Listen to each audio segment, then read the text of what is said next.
Last lecture में overheads hit की थी और मैंने आपको कहा था कि आपने क्वेश्चंस कंप्लीट करने हैं। कुछ स्टूडेंट्स ने मेरे साथ व्हाट्सएप ग्रुप वगैरह में शेयर करके आंसर्स टैली कर लिए थे। एक दो क्वेश्चन ऐसे हैं जिनमें स्टूडेंट्स को थोड़ी सी कन्फ्यूजन है, तो पहले हम उनको डिस्कस कर लेते हैं, फिर आज के टॉपिक की तरफ जाते हैं। क्वेश्चन नंबर 146 के बारे में मेरे से दो तीन स्टूडेंट्स ने कहा है कि इसको सर अगर आप समझा दें तो ज़्यादा बेटर है, तो मैं इस क्वेश्चन को करवाता हूँ। The following information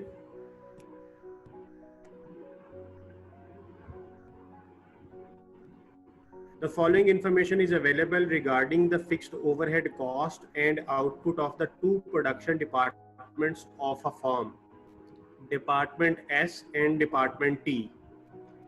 Allocated and apportioned fixed overhead $60,000 and $100,000. Total cost of direct materials used $120,000 and $100,000. Total productive labor hours 5,000 and 10,000. A particular product has the following variable cost. Material, Department S 3 kg at the rate of 4 per kg, तो $12 cost बन गई। इसी तरह material जो department T में use हुआ that was 2 kg at the rate of 4 per kg, answer is $8. Labor in Department S half an hour at the rate of 10, labor cost is 5. Department T 1.5 hour at the rate of $10 per hour, labor cost is 15. Variable overheads 1 hour at the rate of 5 per hour, variable overhead cost is $5 per unit. Total variable cost is 45. What is the fixed overhead cost per unit if the fixed overheads are absorbed on the basis of departmental material cost? हमने fixed overhead find करने हैं per unit, लेकिन absorb किसकी base पे हो रहा है? If fixed overheads are absorbed on the basis of departmental material cost. अब आपको सबसे पहले तो ये पता होना चाहिए कि दो डिपार्टमेंट हैं, तो दोनों डिपार्टमेंट्स का ओवरहेड अब्जॉर्प्शन रेट होना चाहिए हमारे पास। First of all overhead absorption rate का जो फॉर्मूला होता है वो होता है जी budgeted overheads divided by budgeted base. अब दो डिपार्टमेंट्स हैं, डिपार्टमेंट एस का ओएआर, तो डिपार्टमेंट एस के बजटेड ओवरहेड 60,000। अब बजटेड बेस क्या लेनी है? क्वेश्चन में क्लियर कट लिखा हुआ है कि मटेरियल कॉस्ट को बेस बनाना है, तो इसका मतलब है कि डिपार्टमेंट एस की मटेरियल कॉस्ट है 1,20,000। अब ये डॉलर से डॉलर कैंसिल हो जाएगा और हमें याद है कि हमने पढ़ा था कि हम तब 100 से मल्टीप्लाई करेंगे, तो इट मीन्स यहाँ से रेट आया 50%। अब ये 50% क्या होगा? ऑफ डायरेक्ट मटेरियल कॉस्ट, यानी हमारा ओवरहेड अब्जॉर्प्शन रेट जो बना वो 50% ऑफ डायरेक्ट मटेरियल कॉस्ट बन गया। इसी तरह डिपार्टमेंट टी की अगर हम बात करें तो डिपार्टमेंट टी में ओवरहेड की कॉस्ट है 100,000 और डिपार्टमेंट टी का जो मटेरियल है वो भी 100,000 है, तो अगेन यहाँ पे डॉलर से डॉलर कैंसिल हो रहा है, 100 से मल्टीप्लाई करेंगे तो आंसर बन गया 100% ऑफ डायरेक्ट मटेरियल कॉस्ट। तो ये हमने दोनों डिपार्टमेंट का ओवरहेड्स अब्जॉर्प्शन रेट फाइंड कर लिया। अब हमें फाइंड ये करना है पर यूनिट फिक्स्ड ओवरहेड की कॉस्ट क्या बनेगी, तो ये हमने फाइंड करना है। अब हमें पता है कि दो डिपार्टमेंट हैं, एक डिपार्टमेंट एस है और एक डिपार्टमेंट टी है, तो इस प्रोडक्ट ने दोनों डिपार्टमेंट से ओवरहेड्स को लेना है। अब जो डिपार्टमेंट एस है वहां पे आपने कहा था कि रेट इज 50%। किसका 50%? डायरेक्ट मटेरियल कॉस्ट का। तो अगर आप देखें तो डिपार्टमेंट एस में मटेरियल की कॉस्ट कितनी है? 12। तो इसका मतलब है $12 का 50% जब आप लेंगे तो $6 ओवरहेड की कॉस्ट बनेगी। 50% ऑफ डायरेक्ट मटेरियल कॉस्ट। इसी तरह डिपार्टमेंट टी का रेट है 100%। किसका 100%? मटेरियल कॉस्ट का। तो डिपार्टमेंट टी की मटेरियल कॉस्ट कितनी है? $8। तो यहाँ पे ये आंसर 8 हो गया। तो it means 14 is the per unit fixed overheads. तो ये था जी, जिन लोगों ने मुझे कहा था कि सर ये क्वेश्चन समझ नहीं आ रहा, इसको बता दें, तो इसको देखें। ये उसी तरह का सवाल है जैसे हमने पहले किया था, एक क्वेश्चन किया था प्रोडक्ट पाई और प्रोडक्ट टैन वाला। बस फर्क इतना था कि वहां पे आर्स बेस थे, यहाँ पे हमारी बेस मटेरियल कॉस्ट है। और हमने पढ़ा था उस दिन कि अब्जॉर्प्शन की 6 मैक्सिमम बेसिस हो सकती हैं। तो इस तरीके से हमने सबसे पहले रेट निकाला, डिपार्टमेंटल रेट होगा, और फिर हर डिपार्टमेंट के ओवरहेड्स की कॉस्ट हम कैलकुलेट करेंगे।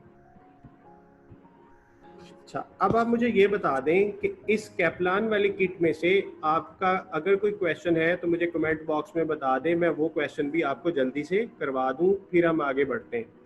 कैप्लान की किट में से अगर आप में से किसी का कोई सवाल नहीं हुआ तो वो मुझे बता दें।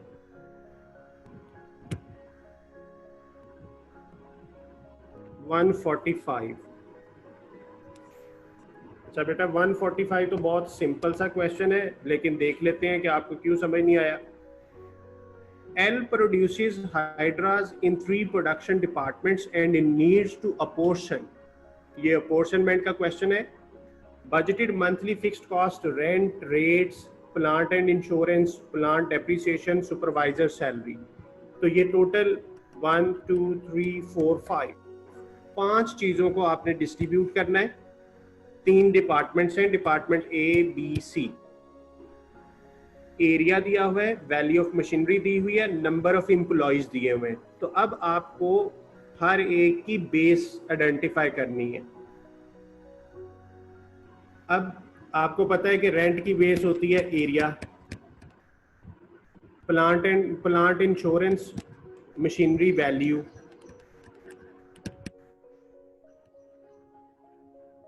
प्लांट डेप्रिसिएशन इसके लिए भी मशीन वैल्यू ही बेस है, सुपरवाइजर सैलरी इसके लिए नंबर ऑफ एम्प्लॉइज। तो आपको बेसिस पता चल गई। ये सारी चीजें वो हैं जो हमने पहले पढ़ी थी। अब एक चीज नई आई, रेट्स। रेट्स प्रॉपर्टी के टैक्सेस होते हैं, तो इसकी बेस भी एरिया होता है। अक्सर ये क्वेश्चन में लिखा होता है रेंट एंड रेट्स, तो इकट्ठा लिख दिया जाए या अलग लिखा हो, इसकी बेस आपने एरिया लेनी है। तो अब आपके पास एरिया मौजूद है, मशीनरी की वैल्यू मौजूद है और नंबर ऑफ एम्प्लॉइज मौजूद है।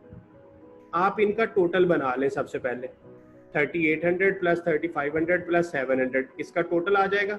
Total area in square feet. इसी तरह वैल्यू ऑफ मशीनरी आ जाएगी टोटल में, और नंबर ऑफ एम्प्लॉइज आ जाएंगे। और सिर्फ हमने क्या बताना है, what is the budgeted monthly fixed overhead cost of department सी।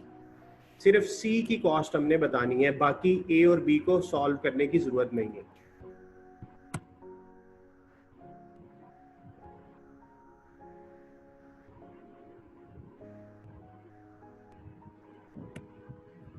जी, तो इसको अब आप कंप्लीट कर लेंगे। 145 को मुझे बता दे, 145 कंप्लीट हो जाएगा। जिस बच्चे ने मुझे 145 का कहा था वो मुझे बता दे कि उसको अब समझ आ गई है, वो आगे सवाल कर सकता है।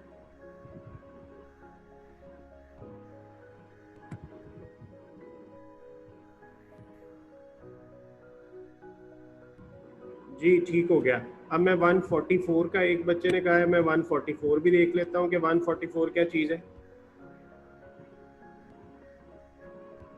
The following budgeted and actual results relate to the production activity and overhead cost in WX. This is budgeted, this is actual data. Overheads दो तरह के इस क्वेश्चन में, फिक्स्ड भी हैं, वेरिएबल भी हैं. डायरेक्ट लेबर आवर्स वर्क दिए हुए हैं. An absorption costing system is used and production overhead costs are absorbed into output cost on a direct labor hour basis. What is the total production overhead, both fixed and variable, during the period over or under? अब देखें, over या under निकालने के लिए हमें formula लिखना पड़ता है. सबसे पहले अंडर और over absorbed overheads is equal to absorbed overheads minus actual overheads. अब absorbed का फार्मूला हमें पता है.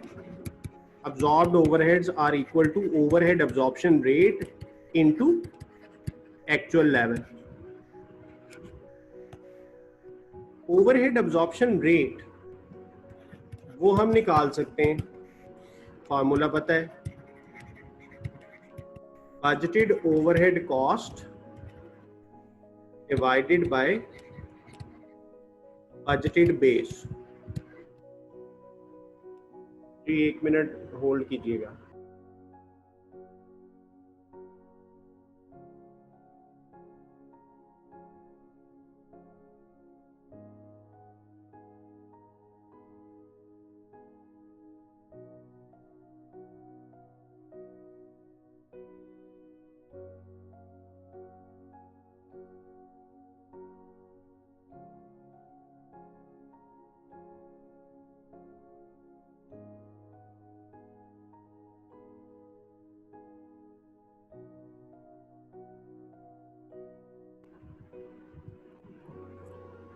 अब इस क्वेश्चन में दो ओवरहेड्स हैं, फिक्स्ड और वेरिएबल. तो अगर हम फिक्स्ड को देखें,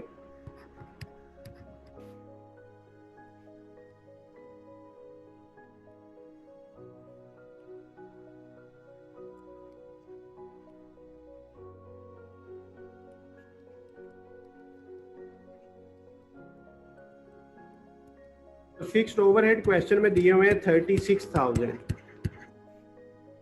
और इसकी बेस लेनी है लेबर आवर्स. तो लेबर आवर्स दिए हुए हैं 18,000 आवर्स. तो यहां से रेट आ जाएगा $2 पर डायरेक्ट लेबर आवर. अब इसको यहां पे पुट करेंगे 2 into actual labour. Actual labour hours कितने बन गए? 20,000 दिए हुए हैं क्वेश्चन में. तो अब्सॉर्ब्ड ओवरहेड्स आपके 40,000 आ जाएंगे और ये आए हैं फिक्स्ड वाले. अब इसी तरह अगर क्वेश्चन में वेरिएबल भी हैं तो वेरिएबल का ओवरहेड अब्जॉर्प्शन रेट निकाल लेते हैं.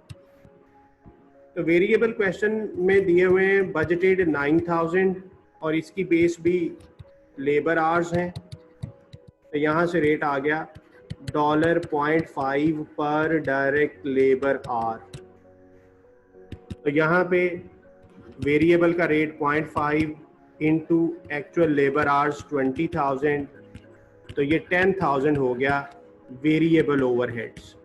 और अगर मैं इनका टोटल कर लूँ तो ये 50,000 आपके टोटल हो जाएंगे, यानी बोथ फिक्स्ड एंड वेरिएबल.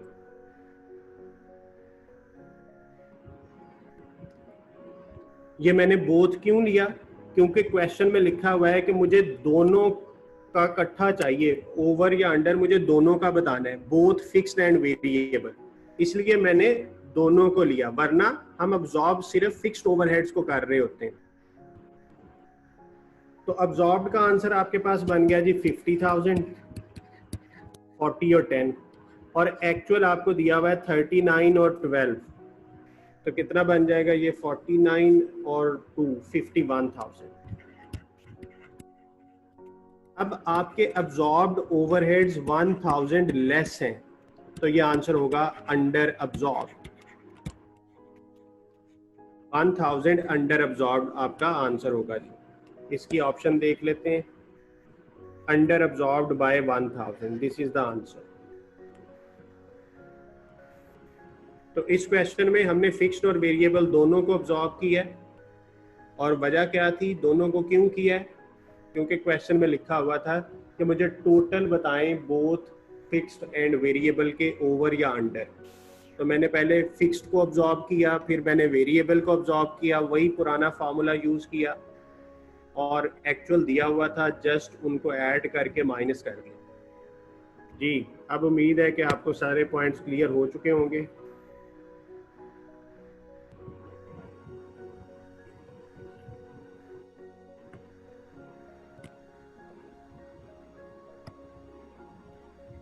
अब बीपीपी की किट को देखते हैं जी। बीपीपी की किट में भी मोस्टली क्वेश्चन बच्चों ने कर लिए। सिर्फ चंद एक सवालों की रिक्वेस्ट आई थी, तो उन बच्चों से गुजारिश है कि आप ऐसा करें कि मुझे बता दें कि इस किट में से मैंने आपको कौन सा सवाल कराना है। आपने किए होंगे, मुझे सिर्फ वो बता दें, मैं 1 बाय 1 करवा देता हूँ।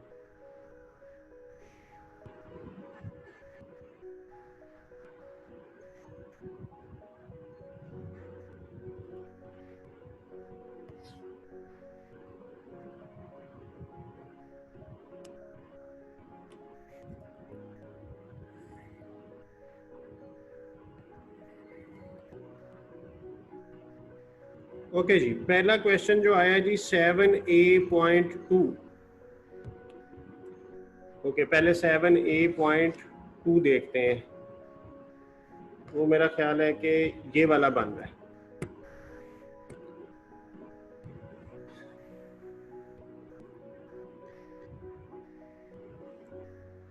अच्छा, जो बीपीपी की किट में क्वेश्चन लिखने का स्टाइल है ना, वो थोड़ा सा स्टूडेंट को इरिटेट करता है, इस सेंस में कि स्टूडेंट डाटा को समझ नहीं पाता। और एग्जाम में भी ये ट्रिक बहुत ज़्यादा यूज किया जाता है कि डाटा को इस तरीके से लिखा जाता है कि student at first sight confuse हो जाए कि ये पता नहीं क्या दे दिया।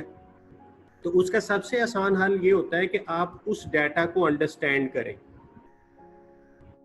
Budgeted information relating to the two departments in a company for the next period is as follows. दो डिपार्टमेंट हैं जी, डिपार्टमेंट 1 एंड 2। ये इनकी ओवरहेड कॉस्ट है, ये मटेरियल कॉस्ट है, ये लेबर कॉस्ट है, ये लेबर आवर्स हैं, ये मशीन आवर्स हैं। Individual direct labor employees with each department earn different rates of pay according to their skills, grade and experience. What is the most appropriate production overhead absorption rate for department 1? Word पे गौर करें, वो कहता है what is the most appropriate. OAR हमने बताना है, overhead absorption rate, किस department का? डिपार्टमेंट 1 का। अब आपने सिर्फ डिपार्टमेंट 1 को देखना है। अब हमने जब पढ़ा तो हमने पढ़ा था मटेरियल कॉस्ट को भी बेस बना सकते हैं, लेबर कॉस्ट को भी बेस बनाया जा सकता है, लेबर आवर्स को भी बेस बनाया जा सकता है, मशीन आवर्स को भी बेस बनाया जा सकता है। अब इन चारों में से मोस्ट अप्रोप्रिएट बेस कौन सी होती है? सबसे पहले कोशिश की जाती है कि मशीन आवर्स हो, लेबर आवर्स हो, फिर बाकी कॉस्ट की तरफ जाना है, यानी मटेरियल कॉस्ट, लेबर कॉस्ट। अब अगर मैं आवर्स में कंपैरिजन करूं तो इस डिपार्टमेंट में लेबर आवर्स 2700 हैं और मशीन आवर्स इतने हैं। अब आपको क्या लगता है कि इस डिपार्टमेंट में ज्यादा काम कौन कर रहा है, लेबर कर रही है या मशीन कर रही है? तो हर बच्चा कहेगा कि मशीन्स कर रही हैं, ऑब्वियसली, क्योंकि मशीन के आवर्स ज्यादा हैं। तो इसका मतलब है जो डिपार्टमेंट 1 है ना, उसके लिए जो सूटेबल बेस होगी वो मशीन आवर्स होने चाहिए। तो आप इसका रेट निकालें मशीन आवर्स की बेस पे। बजटेड कॉस्ट है 27,000 डिवाइडेड बाय 45,000। आंसर बताएं, पर मशीन आवर रेट आ जाएगा। मुझे कमेंट बॉक्स में आंसर चाहिए इसका। तो देखते हैं क्या वो आंसर इनमें मौजूद है। मशीन आवर्स की बेस पे 27,000 डिवाइडेड बाय 45,000।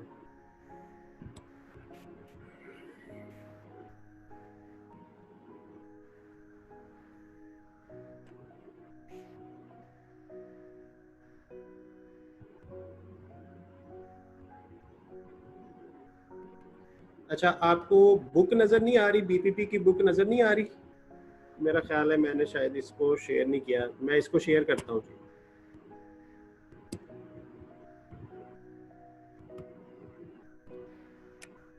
जी। अब बताइए, आपको ये बीपीपी की बुक नज़र आ गई है?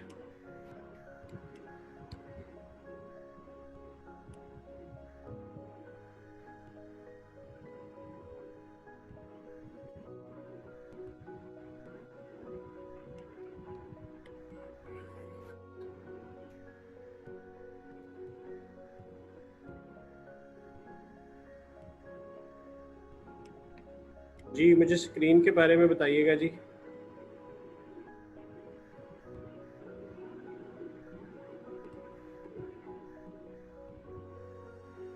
जी ठीक हो गया, आ गई जी नज़र, ठीक है। तो क्या आंसर आपने इसका निकाला है? आंसर बता दें। 27,000 को 45,000 से डिवाइड करके ओवरहेड एब्जॉर्प्शन रेट 0.6। जी 0.6 है, तो ये आंसर है जी, मोस्ट अप्रोप्रिएट। अब इसी तरह डिपार्टमेंट 2 को अगर देखें तो वहाँ पे लेबर आवर्स ज़्यादा हैं, तो इसका मतलब है यहाँ पे डिपार्टमेंट 2 में लेबर आवर्स को बेस बनाना चाहिए। तो लेबर आवर्स की बेस पे अगर देखा जाए तो 18,000 को 25,000 से डिवाइड करें तो ये आंसर होगा शायद। चेक करें ज़रा, है?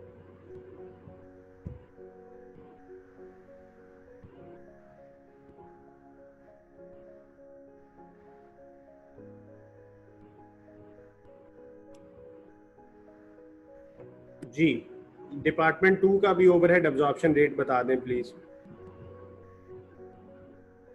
जी ठीक है, चलें जी, ये तो हो गया जी 7-2। अब वो जो आपने मुझे भेजे थे कि सर ये वाले क्वेश्चन करा दें, अब बताइए और कौन से। एक बच्चे ने कहा है लास्ट 3, तो मैं लास्ट की तरफ जा रहा हूँ, लेकिन और कोई अगर है तो मैं करवा देता हूँ।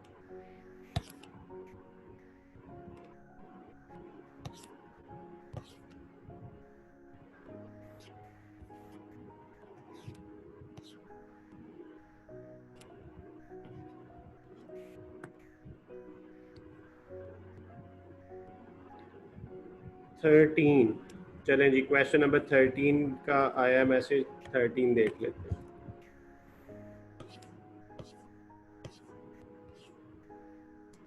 ये है जी 13। A company manufactures two products X and Y in a factory divided into two production cost centers, primary and finishing. Allocated and apportioned overhead cost, direct labour minutes per unit product X के primary में, finishing में। इसी तरह product Y का time primary में और finishing में। Budgeted production units is 6,000 units of a product X and 7,500 units of product Y. Fixed costs are to be absorbed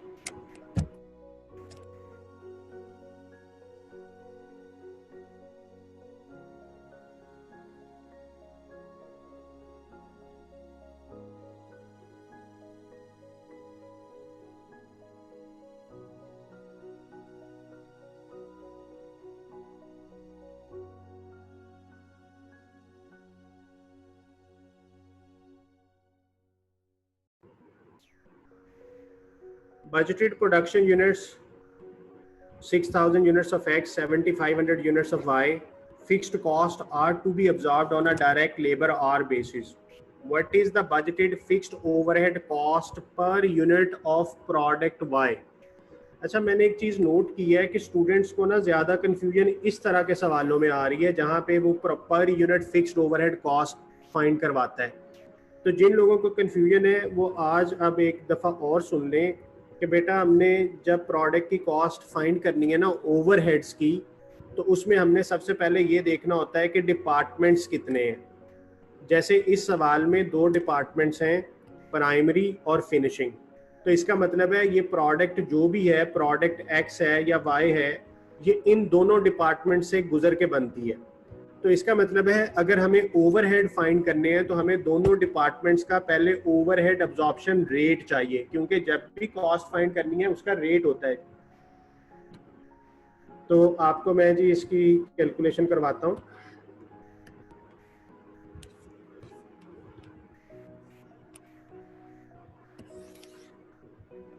overhead absorption rate is equal to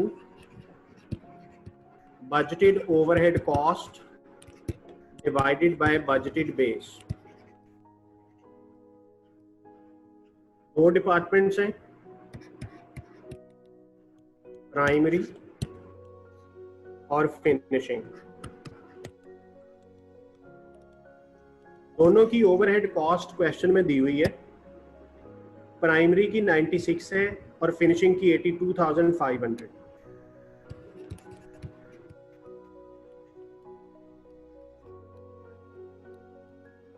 अब दोनों की base question में बताई हुई है लेबर आवर्स। अच्छा, total labour hours नहीं बताए हुए, लेकिन पर यूनिट टाइम बताया हुआ है, तो नंबर ऑफ यूनिट्स भी बताए हैं, तो हम टोटल टाइम निकाल सकते हैं।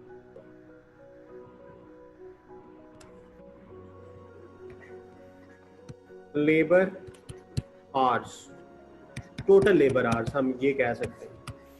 दो डिपार्टमेंट्स हैं, प्राइमरी और फिनिशिंग, दोनों के हम इकट्ठे ही कैलकुलेट कर लेते हैं।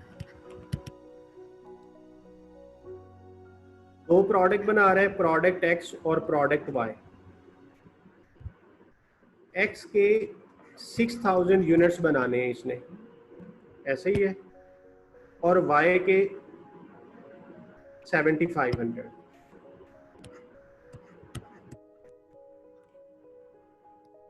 एक्स को प्राइमरी में कितना टाइम चाहिए?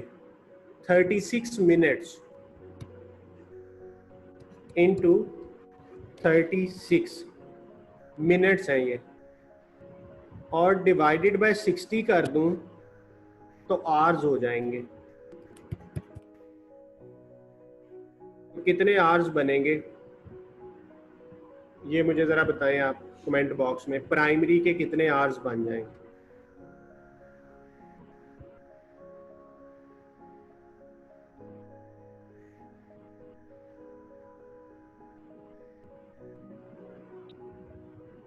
$3600।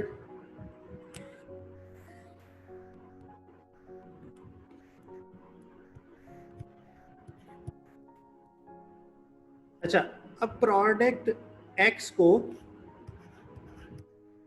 फिनिशिंग में कितना टाइम चाहिए? प्रोडक्ट एक्स को फिनिशिंग में कितना टाइम चाहिए? 25 मिनट चाहिए जी। 25 मिनट्स डिवाइडेड बाय 60 कर दें तो आवर्स आ जाएंगे। तो ये कितना बन गया?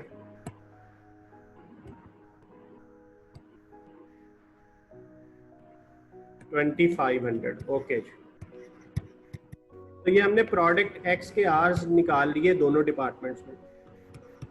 इसी तरह प्रोडक्ट वाई, उसे प्राइमरी में 48 मिनट्स रिक्वायर्ड है। 48 डिवाइडेड बाय 60, तो ये आवर्स हो जाएंगे। ये 6000। इसी तरह प्रोडक्ट वाई को फिनिशिंग में कितना टाइम चाहिए? 35 मिनट्स।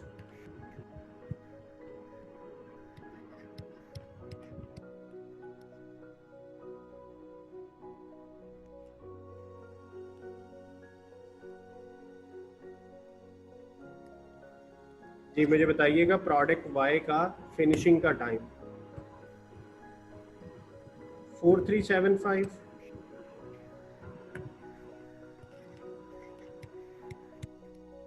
और टोटल कितना बना? फिनिशिंग के टोटल आवर्स कितने बन गए?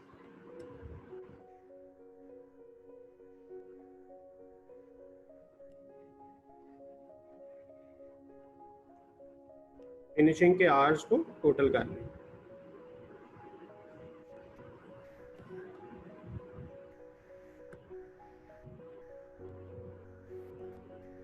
$6875। ओके, ये जी हमारे पास टोटल बेस आ गई, तो अब हमारा काम आसान हो गया।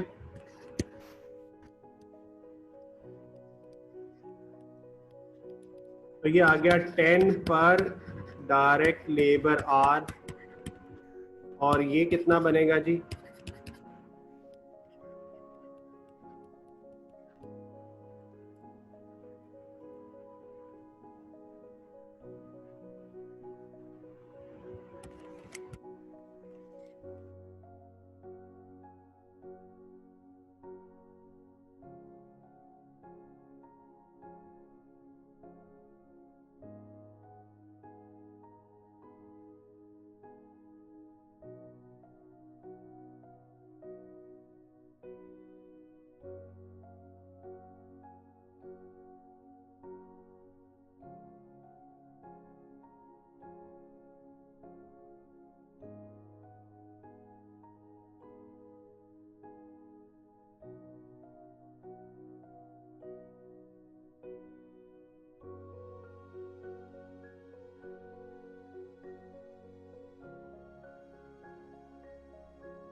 $10 पर आवर और $12 पर आवर, ये हमारा रेट आ गया फिनिशिंग का।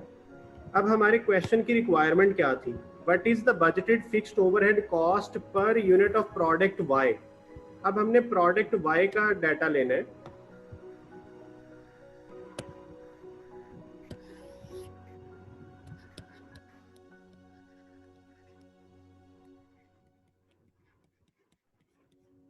अब प्रोडक्ट वाई हमें पता है कि कहां कहां से गुजर के बन रही है, प्राइमरी डिपार्टमेंट से और फिनिशिंग से। प्राइमरी का रेट हमने निकाला है $10 पर आवर। तो प्रोडक्ट वाई को कितने आवर्स चाहिए प्राइमरी में? तो क्वेश्चन देखा तो पता चला 48 मिनट्स चाहिए। तो आवर्स में कन्वर्ट करने के लिए डिवाइडेड बाय 60 कर दें।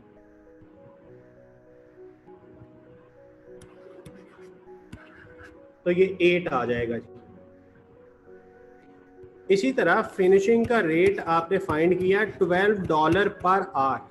अब प्रोडक्ट वाई को फिनिशिंग में कितना टाइम चाहिए? 35 मिनट्स। तो आवर्स में कन्वर्ट कर दें इसे भी।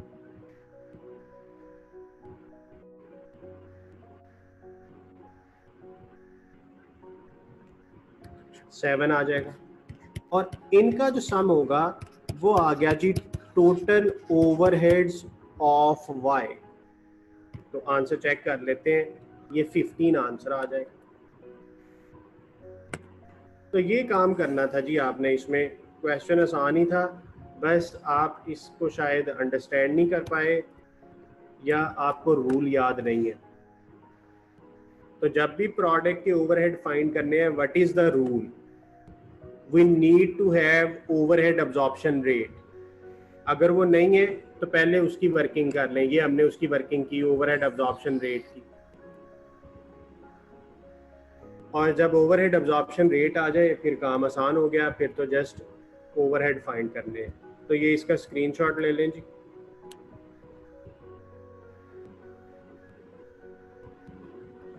वैसे किट के आखिर पे सोल्यूशन मौजूद होता है, थोड़ी हिम्मत किया करें, वहाँ से सोल्यूशन को अंडरस्टैंड कर लें। इंतहाई ज़रूरत के तहत जो है ना वो आप मेरे से करवाएं तो आपके लिए ज़्यादा अच्छा है, क्योंकि उससे आपकी अपनी लर्निंग होगी ना जी। तो अब इसके बाद बताएं जी कौन सा क्वेश्चन है 13 के बाद?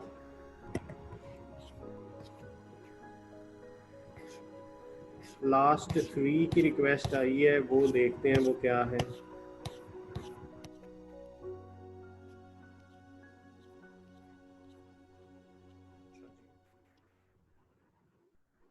एक 26 बन रहा है, 25 बन रहा है, 24 बन रहा है। चलें जी 24 से स्टार्ट करते हैं, एक सीक्वेंस से चलेंगे। A company uses standard absorption costing to value the inventory. Its fixed overhead absorption rate is 12 per hour. अब इस क्वेश्चन में देखें, उसने रेट दे दिया, Its fixed overhead absorption rate is, तो रेट उसने खुद ही दे दिया per hour. And each unit of product should take 4 hours. अब देखें यहाँ पे उसने 4 को FOUR लिखा हुआ है।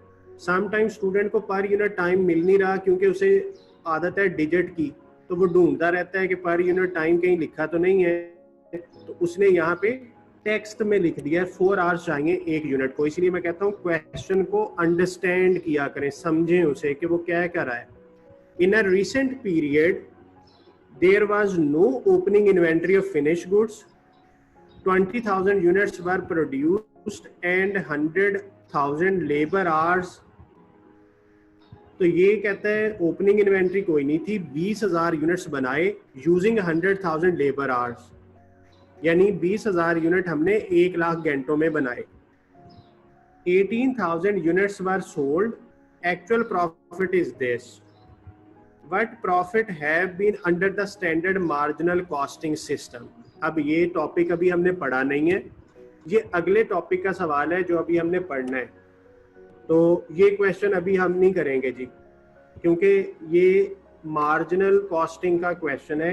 मार्जिनल कॉस्टिंग आज हमने अभी शुरू करने जाना है, तो इसलिए मैं आपको अभी ये नहीं करा रहा, तो जिले ये सवाल अभी हम स्किप कर रहे हैं, लेकिन हम बाद में कर लेंगे इसे। ओके 25 देखते हैं। The following question is taken from, ठीक है ये भी एग्जाम का क्वेश्चन है। A company use a blanket overhead absorption rate of 5 per direct labour hour, तो ये उसका ब्लैंकेट रेट है। ब्लैंकेट रेट कहते हैं पूरी फैक्ट्री का single rate. Actual overhead expenditure in a period were as budgeted, यानी एक्चुअल उतने ही हैं जितना बजट था, एक्चुअल और बजट बराबर है। द अंडर और over absorbed account for the period has the following entries, ये उसने कौन सा अकाउंट दिया है, अंडर और ओवर अब्जॉर्ब। अब ये इसका टी अकाउंट बनाया हुआ है, डेबिट साइड और credit side. Which of the following statement is true,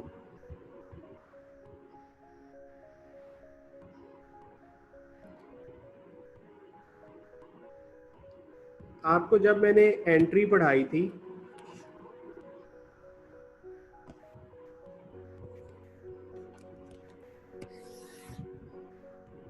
अगर अंडर अब्जॉर्ब्ड ओवरहेड्स आते हैं तो इसकी डबल एंट्री क्या थी,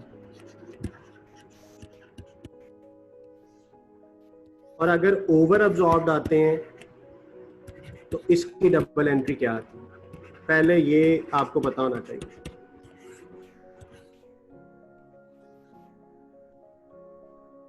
आपको याद होगा हमने वहां पे लिखा था profit and loss account debit और एफओएच अकाउंट क्रेडिट अंडर की सूरत में, क्योंकि अंडर का मतलब ये होता है कि उतना एक्सपेंस थोड़ा है, तो एक्सपेंस बनाना है तो प्रॉफिट एंड लॉस डेबिट हो गया, और ओवर की सूरत में हमने इसकी एंट्री की थी FOH account debit, profit and loss account credit, जो भी अमाउंट है। अब अगर इस क्वेश्चन को देखें तो ये इस अकाउंट के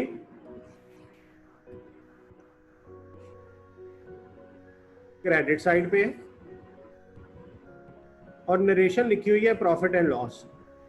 इसका मतलब है अगर ये अकाउंट क्रेडिट है तो ये वाला अकाउंट डेबिट हुआ होगा, प्रॉफिट एंड लॉस अकाउंट जो है वो डेबिट हुआ होगा। अब profit and loss account debit होने का क्या मतलब है, ये आपको पढ़ाया है। प्रॉफिट एंड लॉस डेबिट होने का क्या मतलब है कि अंडर अब्जॉर्ब्ड है। किस अमाउंट से अंडर अब्जॉर्ब्ड है, 4,000 से, तो ये एंट्री ये बनी है। तभी एफओएच के अकाउंट में क्रेडिट साइड पे आ रहा है और नरेशन क्या लिखी जा रही है, प्रॉफिट एंड लॉस। तो अब आप इसका आंसर चेक कर लें कि आंसर इसका क्या होगा।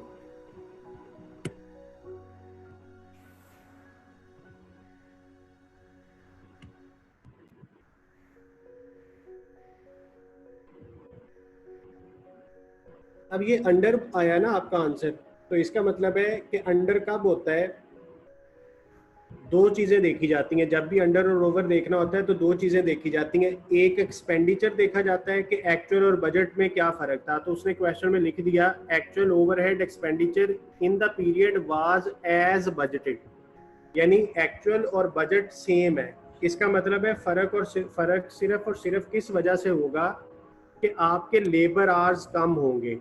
अब लेबर आवर्स कम कितने होंगे, वो उसने अमाउंट बता दी है 800।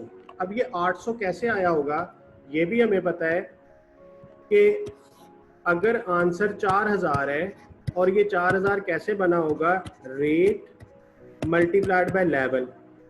अब रेट उसने खुद ही दे दिया, ये $5 है, और लेवल उसने निकालने को कह दिया, तो यहाँ से लेवल निकलेगा, तो लेवल का आंसर 800 ही आएगा। तो इसका मतलब है कि ये आंसर सेलेक्ट करेंगे, actual direct labour hours were 800 less than the budget. तो इस क्वेश्चन में उसने ट्रिक यूज किया, आपको एक टी अकाउंट दिया गया और फिर स्टेटमेंट सीधी सीधी नहीं दी, घुमा के दी है। तो ये इस तरीके से आपने इसको सेलेक्ट कर लेना।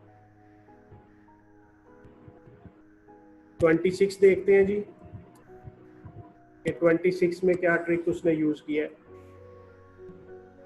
Accountant is using the repeated distribution.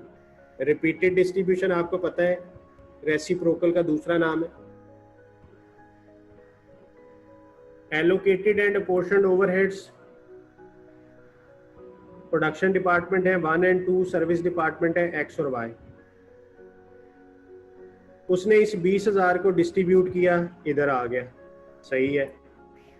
फिर उसने 12,000 को डिस्ट्रीब्यूट किया, इधर आ गया।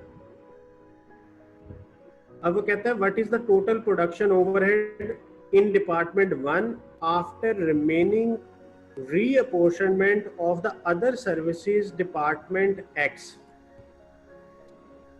कहता है ये जो X का 600 बचा है, ये जो आखिरी वाला 600 है, इसमें से कितना शेयर डिपार्टमेंट 1 को आएगा। तो हम यहाँ पे लिखेंगे, ये जो क्वेश्चन मार्क आया हुआ है X के सामने, हम यहाँ पे लिखेंगे उसका शेयर। अब अगर आप देखें, ये जो आखिरी 600 है ये X है, X ने डिस्ट्रीब्यूट होना है अब इन दोनों में, डिपार्टमेंट 1 में और 2 में। तो यहाँ पे मैं आपको इसकी वर्किंग कर देता हूँ।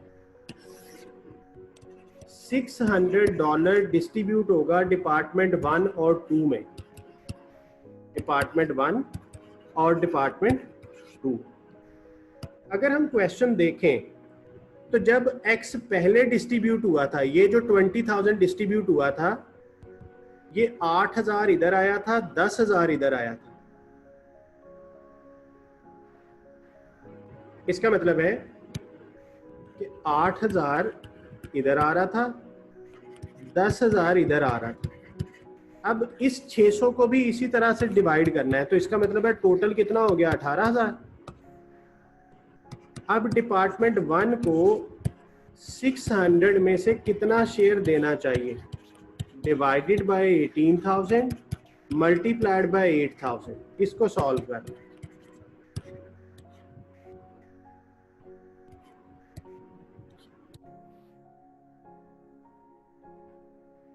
जी कितना बनेगा ये, 800 डिवाइडेड बाय 3। ये बताएं कितना बनता है, 800 डिवाइडेड बाय 3, या इसको पूरे को ही कर लें, 600 डिवाइडेड बाय 18,000 इंटू 8,000।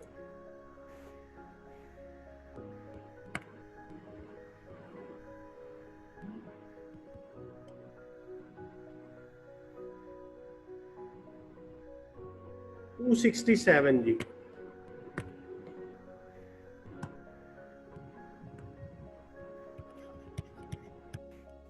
डिपार्टमेंट 1 के टोटल ओवरहेड कितने हो जाएंगे अगर आप इसकी जगह पे 267 लिखें?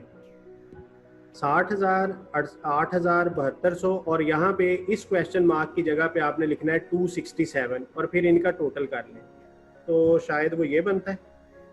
चेक करें ज़रा आंसर।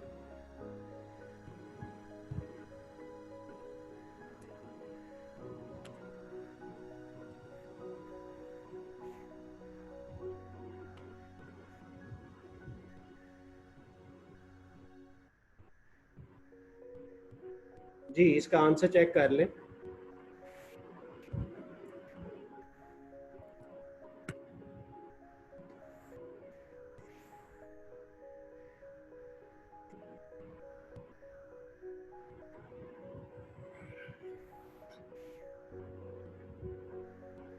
जी सही हो गया, ठीक है जी, आंसर भी टैली हो गया।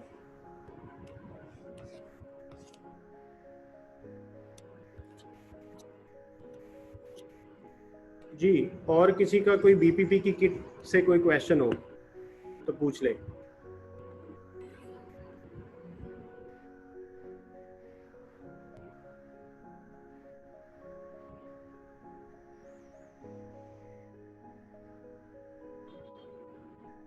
जी बता दें, कोई क्वेश्चन नहीं है।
लास्ट क्वेश्चन मैंने करवा दिया है, ये यही लास्ट था ना, 7.7a.26, तो ये हो गया।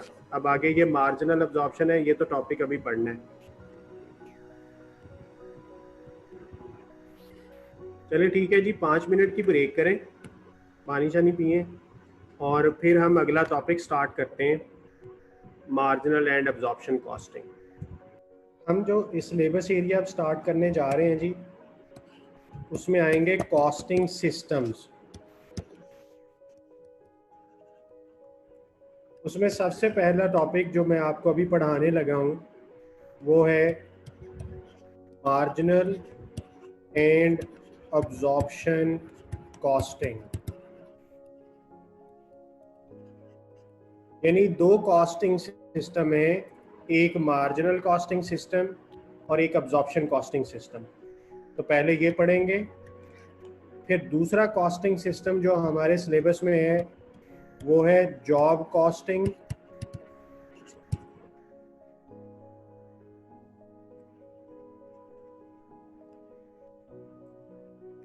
Third is batch costing,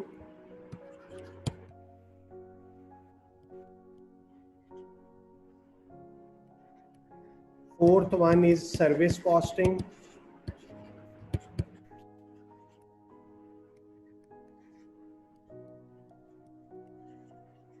process costing।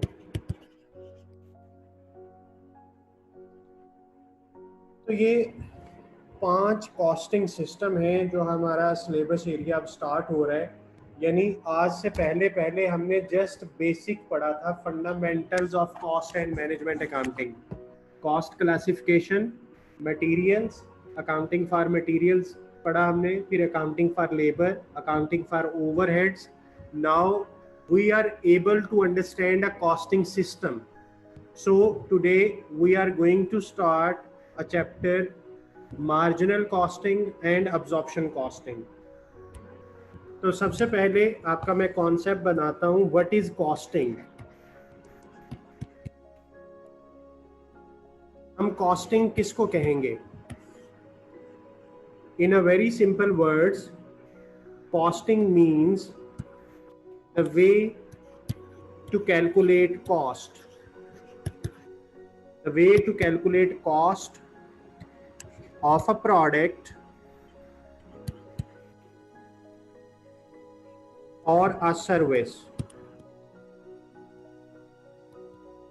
is known as costing.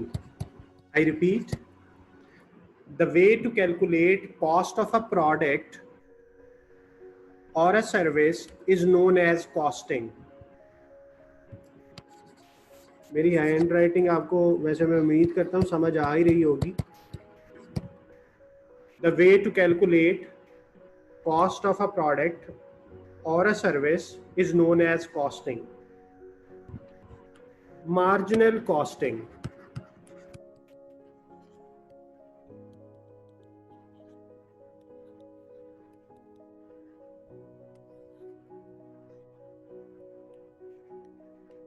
The way to calculate marginal cost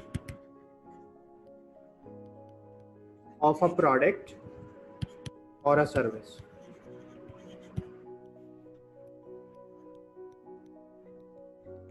The way to calculate marginal cost of a product or a service is known as marginal costing or marginal costing system.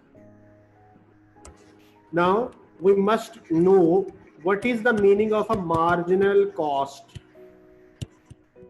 Marginal cost और direct cost और variable cost. अब आपका काम आसान हो गया होगा understand करना। यानी वेरिएबल कॉस्ट का दूसरा नाम ही मार्जिनल कॉस्ट है।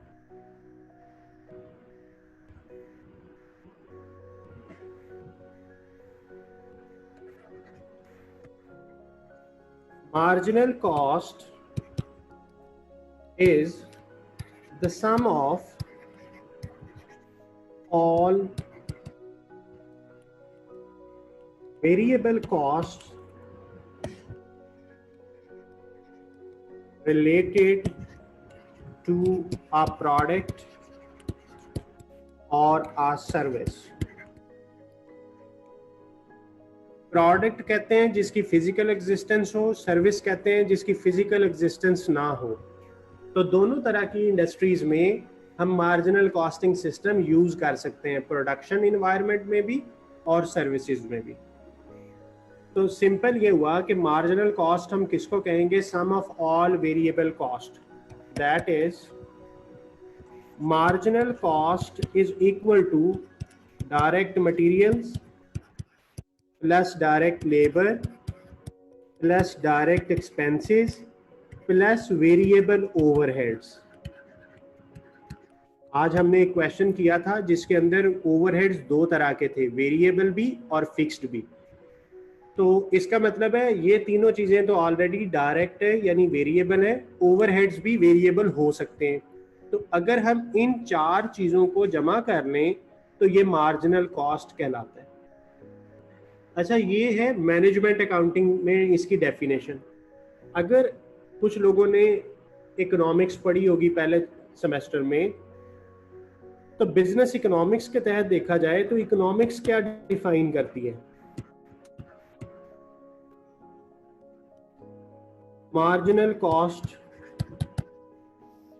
का क्या कॉन्सेप्ट है? इकोनॉमिक्स में आपने पढ़ा होगा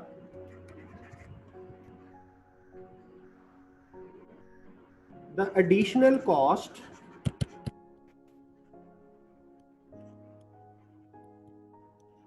of producing one extra unit. अगर हम एक यूनिट एक्स्ट्रा बनाएं तो जो एडिशनल कॉस्ट होगी वो मार्जिनल कॉस्ट होती है।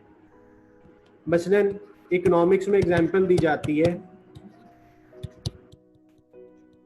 कि सपोज करें आप पहले 1 यूनिट बना रहे थे तो कॉस्ट आई 5, जब आपने 2 यूनिट इकट्ठे बनाए तो कॉस्ट आई 10 से कम भी हो सकती है क्योंकि इकोनॉमीज ऑफ स्केल का बेनिफिट ले रही होती है।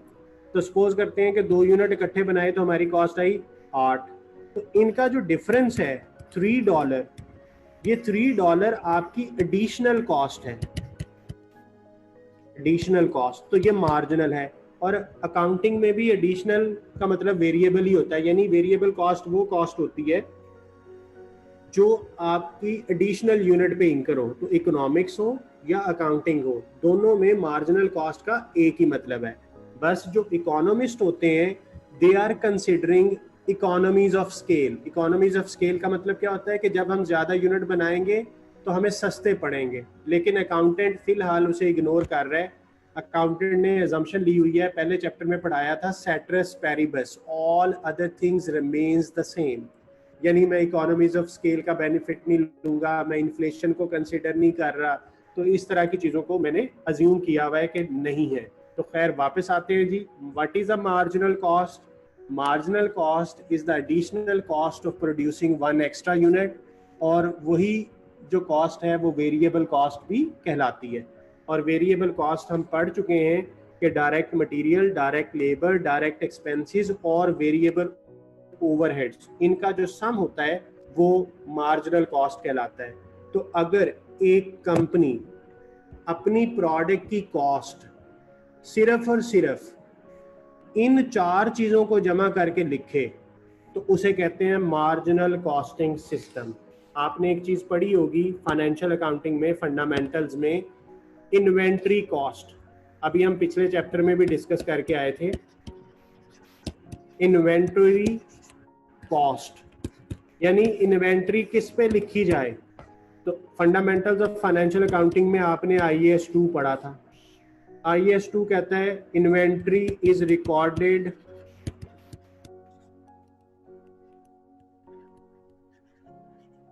ऑन लोअर ऑफ कॉस्ट और NRV, नेट रियलाइजेबल वैल्यू।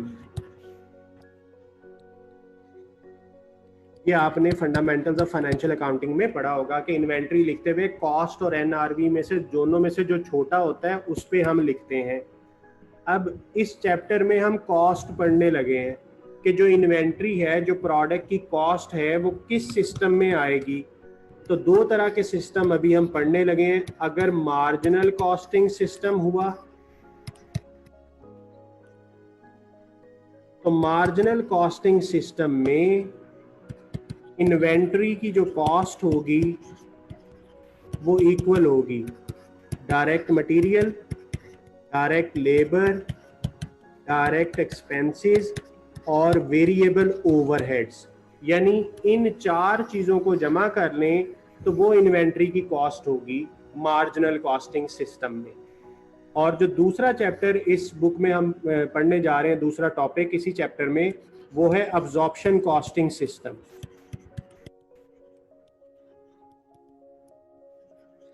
अगर company absorption costing system use करे तो जो इन्वेंट्री की कॉस्ट है वो किसके बराबर होगी, वो भी मैं फार्मूला लिख रहा हूं,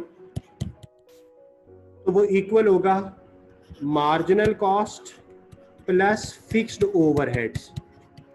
तो इसका मतलब ये हुआ कि अब्जॉर्प्शन में आपने मार्जिनल वाले 4 कंपोनेंट्स लेने हैं, direct material, direct labour, direct expenses, variable overheads, और प्लस अगर फिक्स्ड ओवरहेड्स भी कर दिए जाएं तो ये चीज़ मार्जिनल कॉस्ट जो है वो अब्जॉर्प्शन में कन्वर्ट हो जाएगी। यानी जो मार्जिनल कॉस्ट का आंसर आया, अगर हम उसी आंसर में फिक्स्ड ओवरहेड भी ऐड कर दें तो ये जो आंसर होगा ये अब्जॉर्प्शन कॉस्ट कहलाएगा।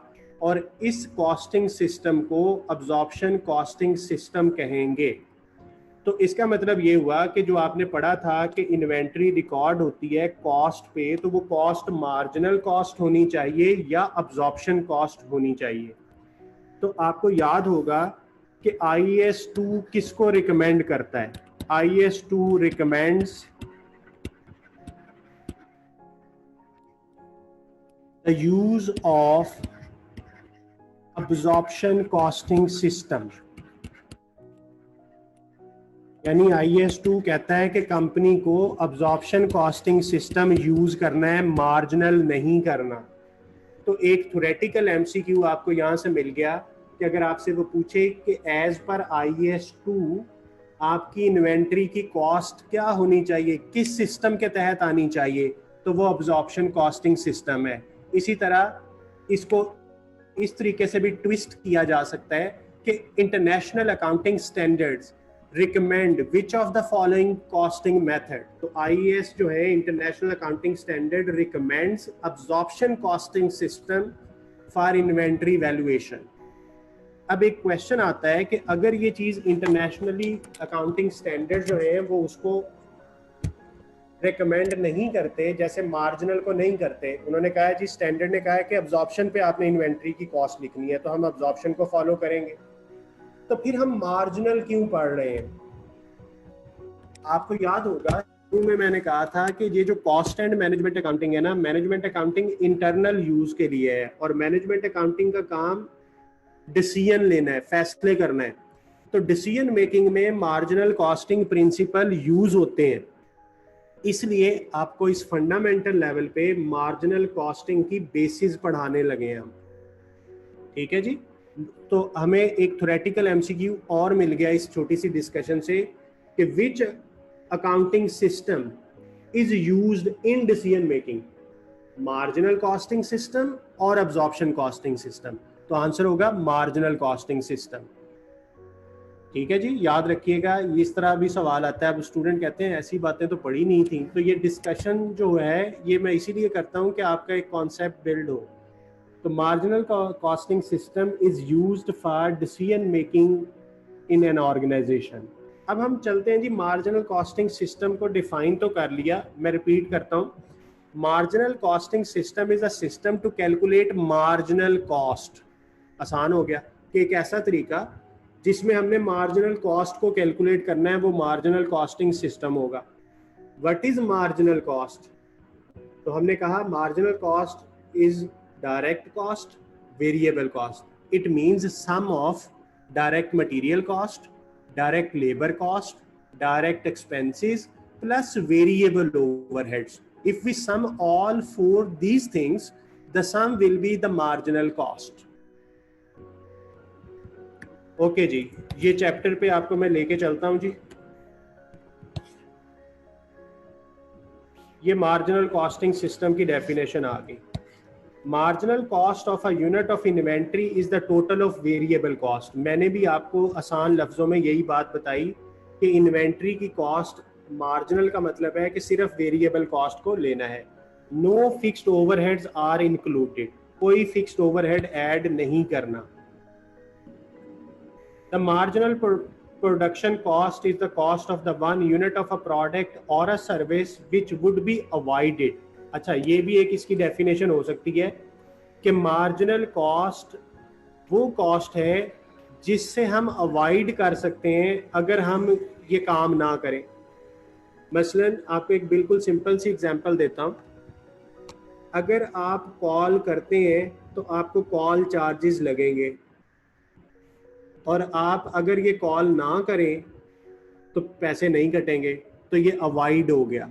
तो मार्जिनल कॉस्ट में क्योंकि सारी चीज़ें वेरिएबल हैं, जैसे शर्ट, एक शर्ट बनाई तो कपड़ा यूज़ हुआ, लेबर के पैसे दिए, रॉयल्टी पे हुई, वेरिएबल ओवरहेड्स इंकर हुए। अगर ये ना बनाते तो ये वेरिएबल चीज़ें इंकर नहीं होनी थी। तो इसलिए इसको ये भी कहा जा सकता है कि marginal cost is a cost which can be avoided if activity does not perform.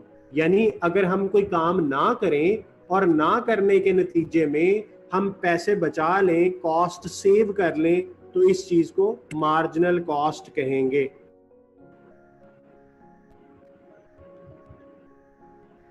ठीक है जी। अच्छा, अब मैं आपको एक कॉन्सेप्ट देता हूं, कंट्रीब्यूशन। कंट्रीब्यूशन जी, कंट्रीब्यूशन का क्या मतलब होता है? कमेंट बॉक्स में बताइएगा। What do you understand by contribution? अभी किताब की बात नहीं करनी, आप जनरल लाइफ में जो कंट्रीब्यूशन का मतलब समझते हैं वो बता दें बस।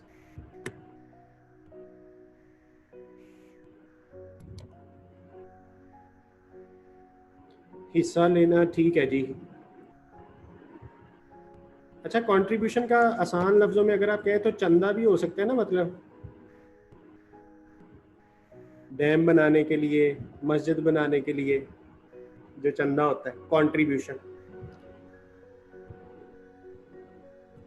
अब मैं कंट्रीब्यूशन को डिफाइन करता हूं जी।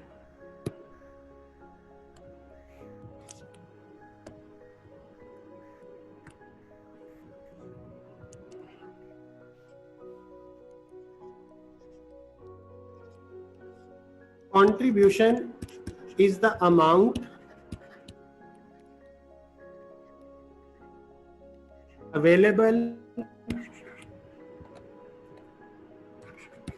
to recover fixed costs of an organization। कहते हैं कंट्रीब्यूशन वो अमाउंट है जिससे ऑर्गेनाइजेशन ने फिक्स्ड कॉस्ट को कवर करना। अब जरा एक एग्जांपल समझिएगा। फॉर एग्जांपल, सपोज करें कि आप एक शर्ट बनाते हैं, उस शर्ट की जो मार्जिनल कॉस्ट है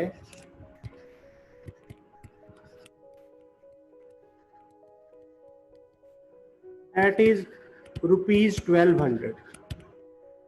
मार्जिनल कॉस्ट का अब आपको बड़े अच्छे तरीके से पता चल गया है कि मार्जिनल कॉस्ट से क्या मुराद है? Direct material, direct labour, direct expenses और वेरिएबल ओवरहेड्स। इन चारों चीजों का सम 1200 है।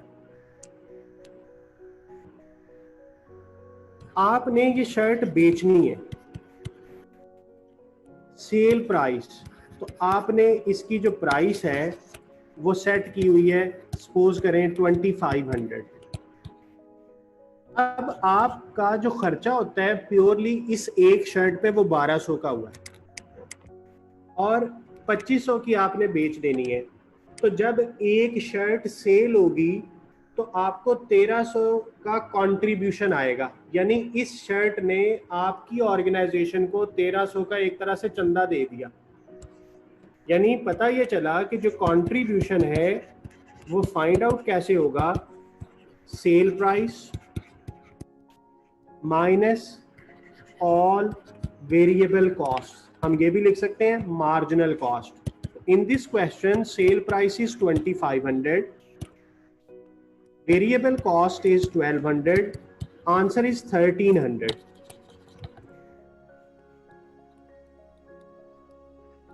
इट मीन्स कि जब एक शर्ट सेल हुई तो मेरी कंपनी को 1300 का कंट्रीब्यूशन मिल गया, यानी 1200 रुपया उस शर्ट पे लगा था, 2500 की वो सेल हुई तो 1300 कंट्रीब्यूट हुआ इस एंटिटी में। अब मैं वन बाय वन जितनी शर्ट्स ज्यादा बेचूंगा मेरा टोटल कंट्रीब्यूशन उतना ज्यादा होता जाएगा। अच्छा, ये कंट्रीब्यूशन क्या था? पर यूनिट, क्योंकि मैंने सेल प्राइस कौन सी ली? पर यूनिट ली। मैंने वेरिएबल कॉस्ट कौन सी ली? पर यूनिट ली। तो अगर मैं टोटल कंट्रीब्यूशन बनाना चाहता हूं कि मेरा एक पीरियड में कितना टोटल कंट्रीब्यूशन हासिल हुआ, तो उसका फॉर्मूला बहुत सिंपल होगा, पर unit contribution multiplied by units sold. यानी जितने यूनिट्स मैं बेचूंगा उस हिसाब से मेरा टोटल कंट्रीब्यूशन बनता जाएगा। तो सपोज करते हैं एक यूनिट से 1300 और मैंने 100 यूनिट सेल कर दिए, तो इसका मतलब है कि जो टोटल कंट्रीब्यूशन होगा वो इतना होगा जी, 1,30,000। अब इस 1,30,000 में से मैंने अपने फिक्स्ड एक्सपेंसेस को रिकवर करना है। अब फिक्स्ड एक्सपेंसेस की एक लिस्ट होगी। फिक्स्ड एक्सपेंसेस सपोज करते हैं रेंट है, 20,000 रुपया आपकी शॉप का रेंट है जहाँ पे आप ये काम कर रहे हैं। फिर आपका एक सिक्योरिटी गार्ड है, 15,000 आप उसे पे कर रहे हैं। फिर आपका डिफरेंट स्टाफ है, स्टाफ सैलरी सपोज करें 20,000 उनको दे रहे हैं। इलेक्ट्रिसिटी का जो बिल है वो आपका 15,000 महीने का आ जाता है। सपोज कर लें कि यही खर्चे थे आपके, तो 70,000 रुपया आपके टोटल फिक्स्ड कॉस्ट आ गई। और अब अगर देखा जाए तो आपका प्रॉफिट कितना बना, 130 कंट्रीब्यूशन था, उसमें से आपने 70,000 फिक्स्ड एक्सपेंसेस को भी लेस कर दिया, तो आपका जो प्रॉफिट बना मंथली वो बन गया जी 60,000। तो इसीलिए कंट्रीब्यूशन को क्या डिफाइन किया था। अब डेफिनेशन पे वापस आ जाए। Contribution is the amount available to recover fixed cost. तो देखें, कंट्रीब्यूशन वही अमाउंट है जिसमें से हमने अपनी फिक्स्ड कॉस्ट को कवर किया। तो ये मैंने आपको डेफिनेशन विद न्यूमेरिक डाटा समझा दी।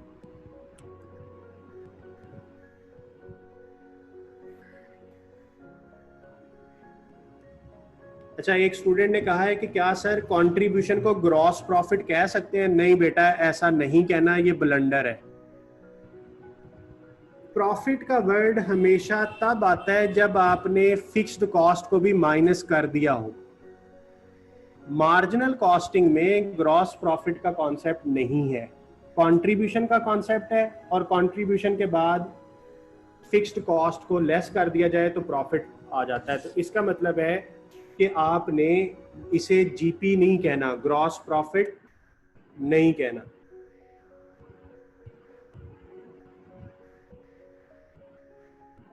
डायरेक्ट एक्सपेंसेस और वेरिएबल ओवरहेड का डिफरेंस, यार ऐसी बातें वैसे इस लेवल पे आके नहीं करनी चाहिए। एक्सपेंस उस चीज को कहते हैं जो ना मटेरियल हो ना लेबर हो, जैसे रॉयल्टी, रेंट, इलेक्ट्रिसिटी, तो ये सारे एक्सपेंसेस हैं। अब इनमें से डायरेक्ट एक्सपेंसेस वो एक्सपेंसेस होंगे जो डायरेक्टली रिलेटेड टू प्रोडक्शन है, तो वो रॉयल्टी होती है कि शर्ट बनी तो उस पर पर शर्ट रॉयल्टी पे की ब्रांड को, तो वो डायरेक्ट एक्सपेंस हो गया। ओवरहेड्स में आना ही वो है जो इनडायरेक्ट है। मैं आपको ओवरहेड का पूरा चैप्टर तकरीबन 7 घंटे लगा के पूरा करके आया हूँ। ओवरहेड्स में आने ही इनडायरेक्ट चीजें हैं। इनडायरेक्ट मटेरियल आना है, इनडायरेक्ट लेबर आना है, इनडायरेक्ट एक्सपेंस आना है। डायरेक्ट एक्सपेंस कभी भी ओवरहेड्स का पार्ट नहीं होगा। तो इसलिए इनडायरेक्ट नेचर की चीजें जो वेरिएबल है वो वेरिएबल ओवरहेड्स कहलाएंगी, और इनडायरेक्ट की नेचर की चीजें जो फिक्स्ड है वो फिक्स्ड ओवरहेड कहलाएंगी। तो direct expense is something else, तो वो डायरेक्टली रिलेटेड टू प्रोडक्शन है, लेकिन मटेरियल भी नहीं है, लेबर भी नहीं है। मैंने एग्जांपल दी रॉयल्टी, ब्रांड नेम को उसका नाम यूज करने के पैसे देते हैं, तो वो रॉयल्टी। और वेरिएबल ओवरहेड्स में जो जो ओवरहेड्स आपके वेरी करते हैं, जैसे एक इनडायरेक्ट मटेरियल है, इनडायरेक्ट लेबर है, इनडायरेक्ट एक्सपेंसेस है। स्क्रीन तो शेयर है, एक बच्चे ने कहा है जी सर स्क्रीन फुल शेयर करें। स्क्रीन तो क्लियर है यार।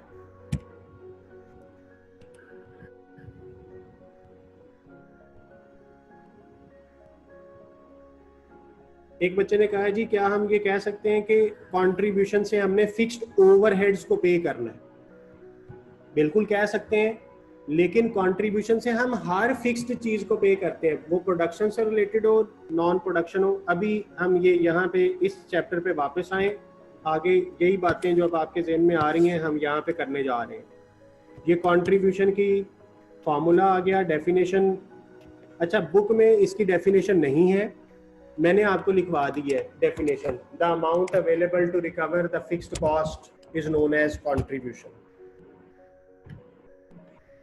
ये देखें जी, ये एक इलस्ट्रेशन देखें। The following information relates to a company that makes a single product, a specialist lamp which is used in a diamond cutting business. The cost card of the lamp sale price 600, material 200, 150, direct expenses कोई नहीं है, prime cost बनी 350, variable overheads बने 50, fixed overheads बने इतने, total cost बनी इतनी। अब अगर देखा जाए तो इस कॉस्ट को क्या नाम दे सकते हैं? Absorption cost. अब्जॉर्प्शन कॉस्ट क्यों कह सकते हैं? क्योंकि इसके अंदर फिक्स्ड भी आ गए, और अगर मैं इतनों को जमा कर लूं तो ये कहलाना था मार्जिनल कॉस्ट। ये कॉन्सेप्ट क्लियर हुआ आपका कि मार्जिनल कॉस्ट कहेंगे तो कहां तक ऐड करना है? मटेरियल, लेबर एक्सपेंस और वेरिएबल ओवरहेड। तो marginal cost in this question is 400 और and absorption cost is 500।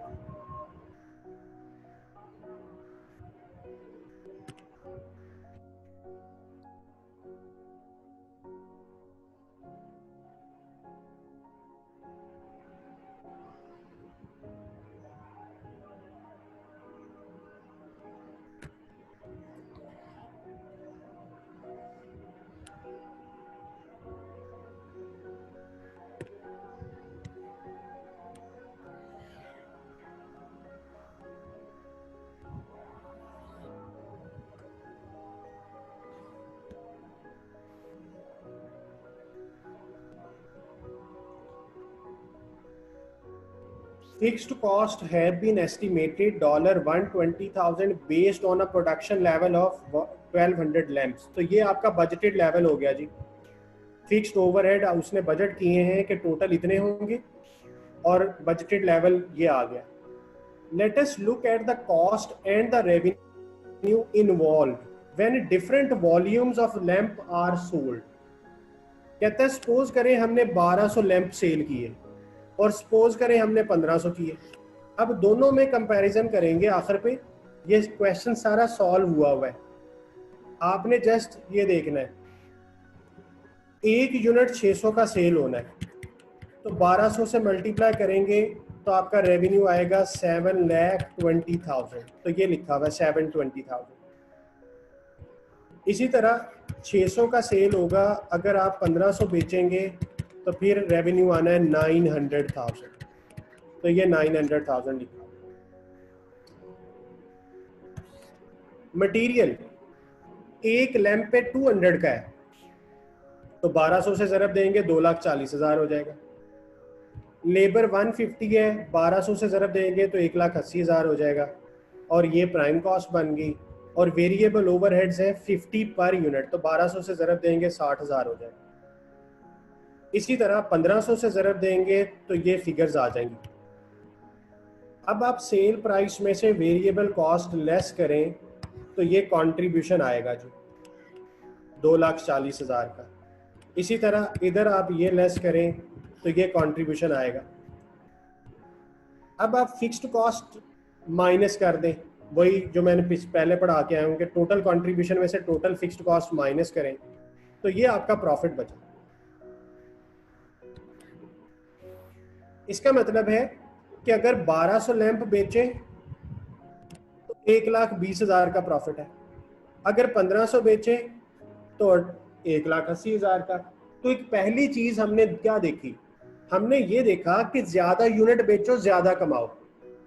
Profit ज्यादा होता है ज्यादा यूनिट बेचने से। 1200 की बजाय 1500 बेचे तो प्रॉफिट की फिगर बढ़ गई। अगर मैं प्रॉफिट पर यूनिट कैलकुलेट करूं, पहली सिचुएशन में 1,20,000 डिवाइडेड बाय 1200, प्रॉफिट क्या आ गया? 100। और दूसरी सिचुएशन में प्रॉफिट हुआ 1,80,000 डिवाइडेड बाय 1500, तो प्रॉफिट क्या आया? 120। यानी प्रॉफिट पर यूनिट वेरी किया, नंबर ऑफ यूनिट चेंज होने से प्रॉफिट पर यूनिट वेरी किया। अच्छा, अगर मैं कंट्रीब्यूशन पर यूनिट देखूं,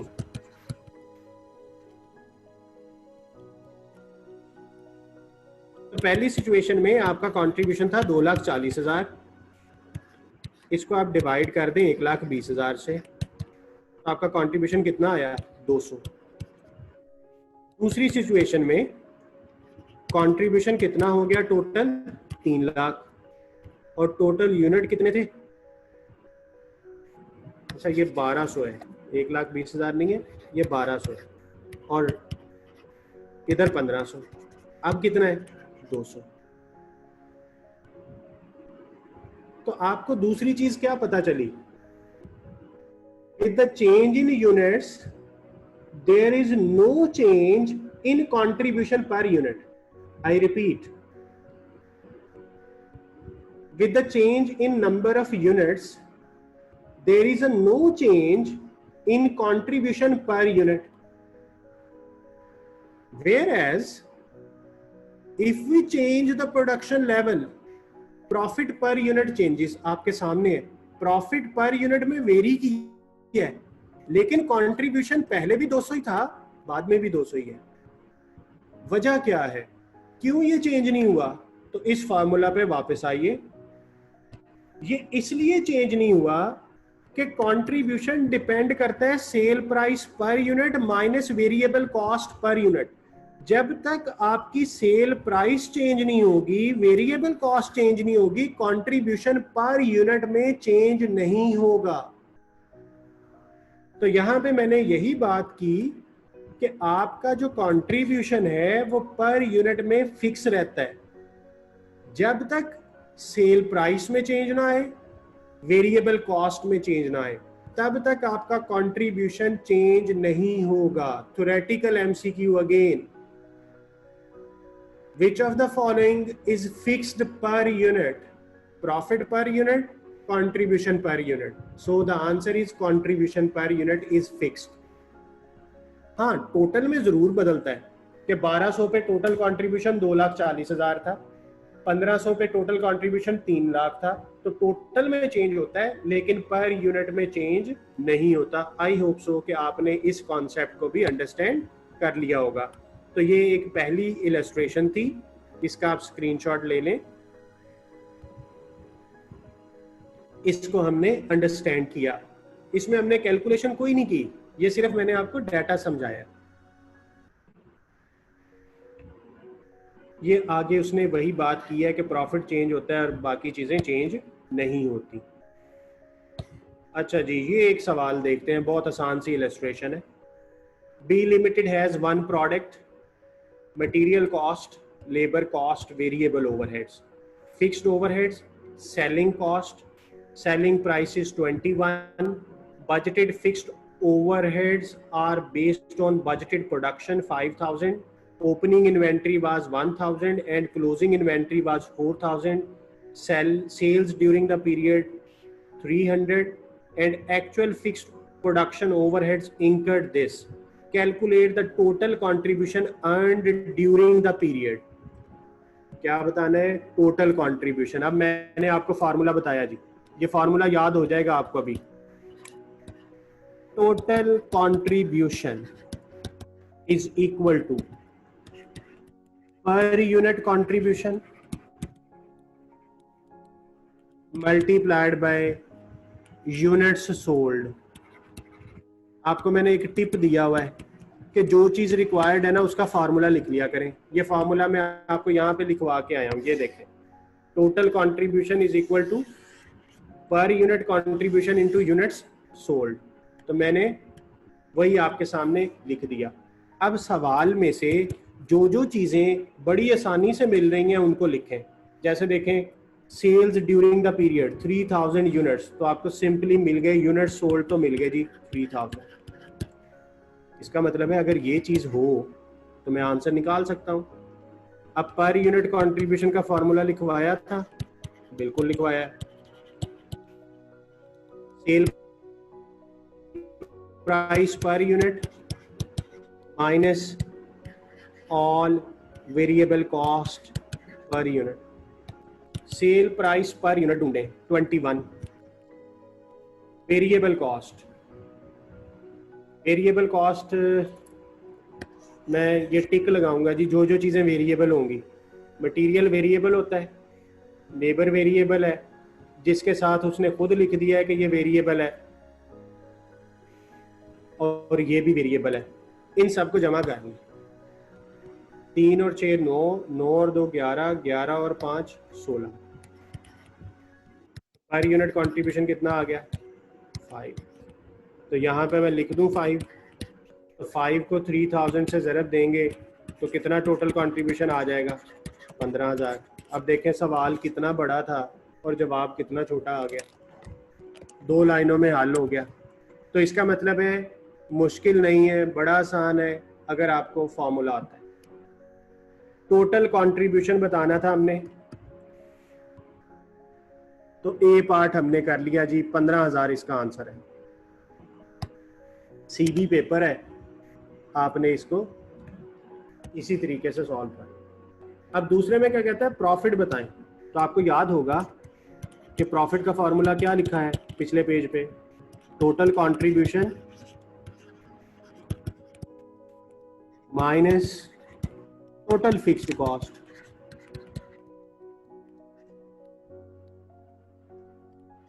ऑल टोटल फिक्स्ड कॉस्ट। अब टोटल कंट्रीब्यूशन तो मिल गया जी 15,000।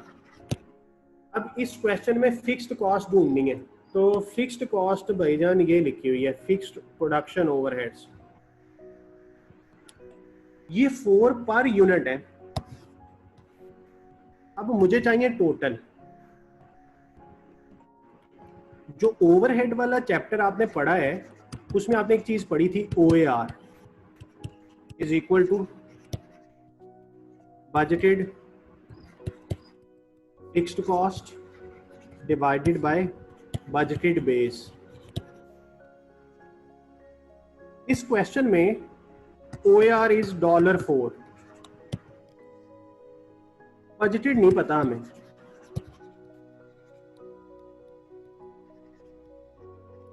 और बजटेड बेस दी हुई थी सवाल में, ये देखें, the budgeted fixed overheads are based on 5000 units, यानी बजटेड बेस क्या है 5000 यूनिट्स।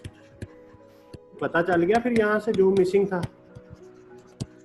बजटेड फिक्स्ड कॉस्ट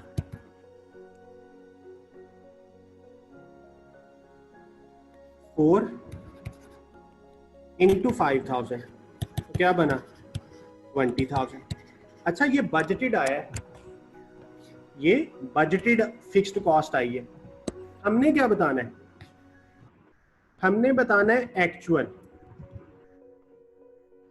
ये कैसे पता चला कि हमने एक्चुअल बताना है, ये लाइन पढ़िएगा, sales during the period were 3000 and actual fixed overheads were 25,000।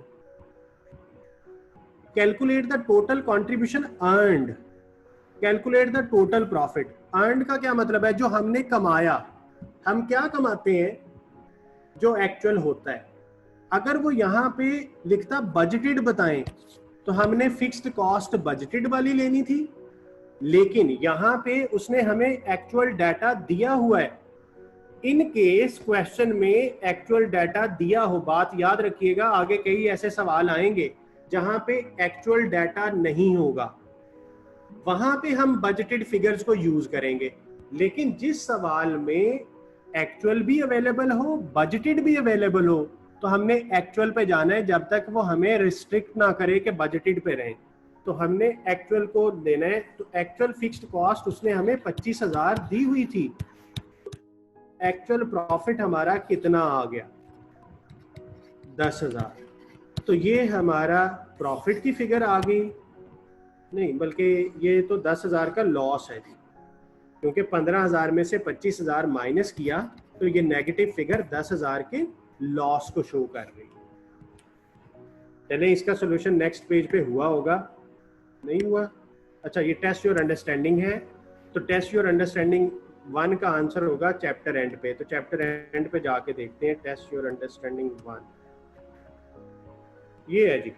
तो ये देखें, पहले उसने टोटल वेरिएबल कॉस्ट बनाई, कंट्रीब्यूशन निकाला, 3,000 से ज़रब दी और टोटल कंट्रीब्यूशन में से एक्चुअल वाला 25,000 माइनस किया।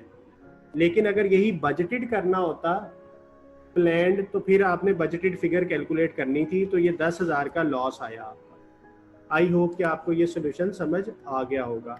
ये हमने किया है जी। इसका अगर आप स्क्रीनशॉट लेना चाहें, स्क्रीनशॉट इसलिए ले लें कि बजटेड फिक्स्ड कॉस्ट कैलकुलेट हुई है, आगे कुछ ऐसे सवाल आएंगे उसमें हमें बजटेड फिक्स्ड कॉस्ट कैलकुलेट करना पड़ेगी, तो इसलिए ये आपने एंड वाला पोर्शन लाजमी देख लेना है। ये इस सवाल में तो एक्स्ट्रा था, लेकिन आगे ये कॉन्सेप्ट यूज होना है कि अगर OAR दिया हो, बजटेड बेस दी हो, तो बजटेड फिक्स्ड कॉस्ट निकाली जा सकती है। तो एज पर बजट हमारा खर्चा 20,000 का था, लेकिन एक्चुअल 25,000 हुआ है। तो हम क्योंकि एक्चुअल प्रॉफिट निकाल रहे थे, तो इसलिए हमने फिगर एक्चुअल वाली ली है।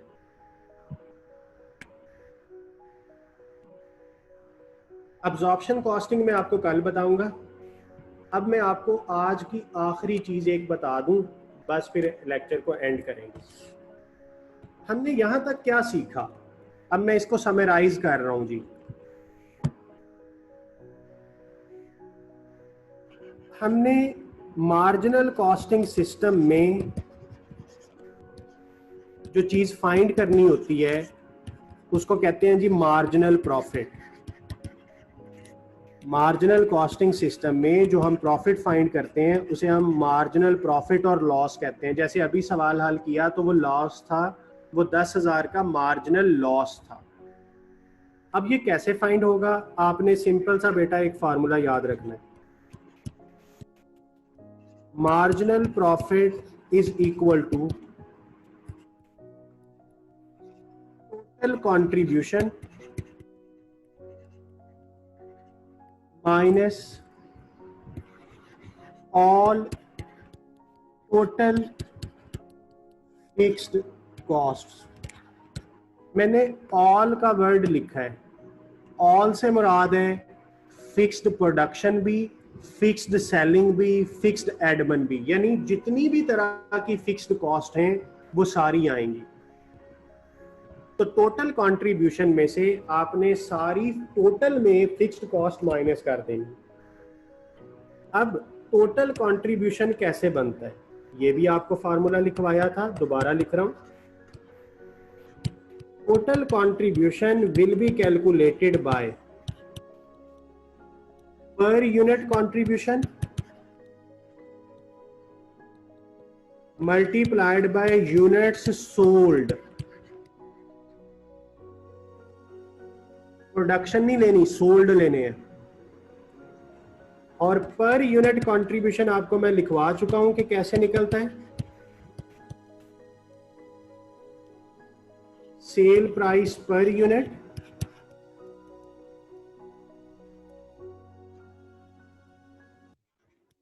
Minus all variable cost per unit.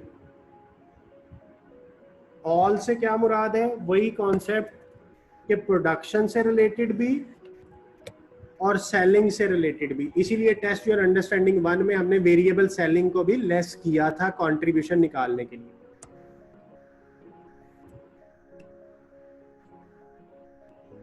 अच्छा, अगर यूनिट्स सोल्ड ना दिए हों तो ये भी आपको निकालने आते हैं। जरा ज़हन पे जोर डालें, कैसे निकाल सकते हैं।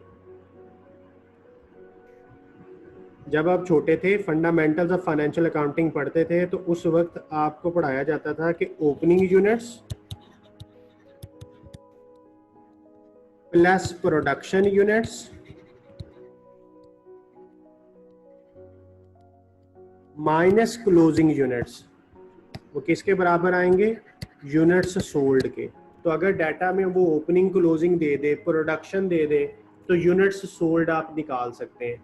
तो unit sold test your understanding 1 में तो उसने खुद ही बता दिए थे, इसलिए हमें निकालने नहीं पड़े। तो अगर बता दे तो ठीक है, अदरवाइज हम कैलकुलेट कर सकते हैं।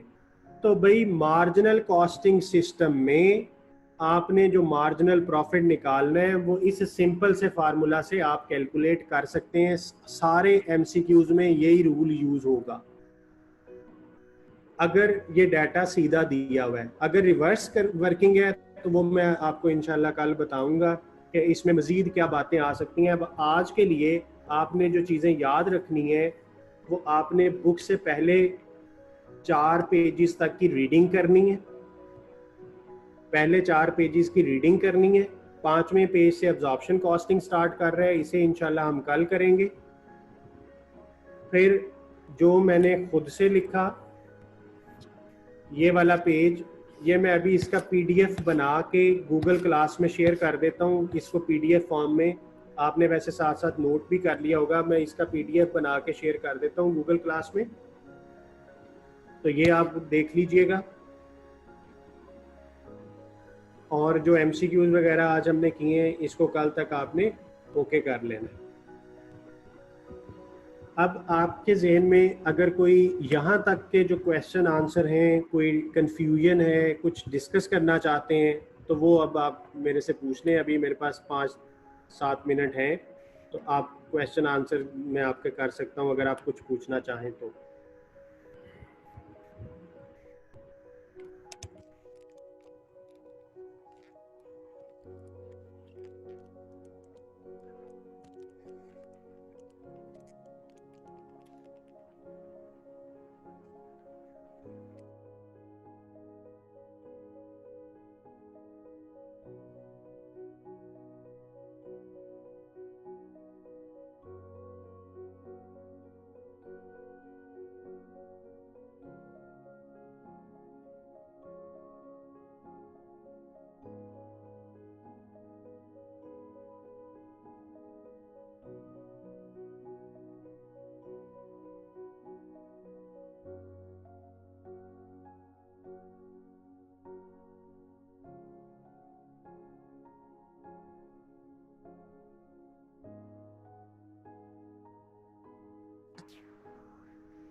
जी बच्चों बताएं सवाल, मैं आपके सवाल का वेट कर रहा हूँ।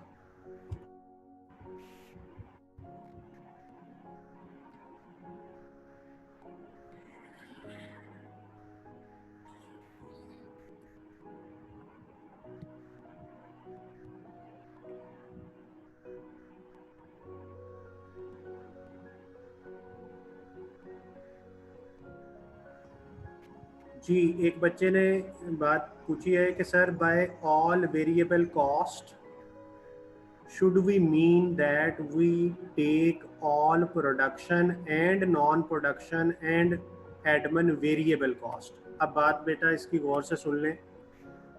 अगर तो आपने कंट्रीब्यूशन निकालना है, मैं रिपीट करता हूं, अगर आपने कंट्रीब्यूशन कैलकुलेट करना है तो आपने सेल प्राइस में से ऑल वेरिएबल कॉस्ट माइनस करनी है। उसमें आ जाएंगी वेरिएबल प्रोडक्शन भी, वेरिएबल सेलिंग भी, वेरिएबल एडमिन भी, अगर कंट्रीब्यूशन निकालना है।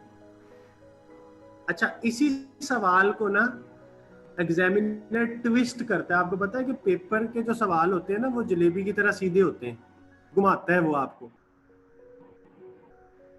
अगर इसी सवाल को, अब बच्चे को आदत पड़ी होती है जी कंट्रीब्यूशन निकालना है मार्जिनल कॉस्टिंग में, वो सारी चीजें वेरिएबल लेस कर देता है। अगर यही सवाल हो, टेस्ट योर अंडरस्टैंडिंग 1 हो, यही वाली, और मैं आपसे पूछूं what is the inventory cost,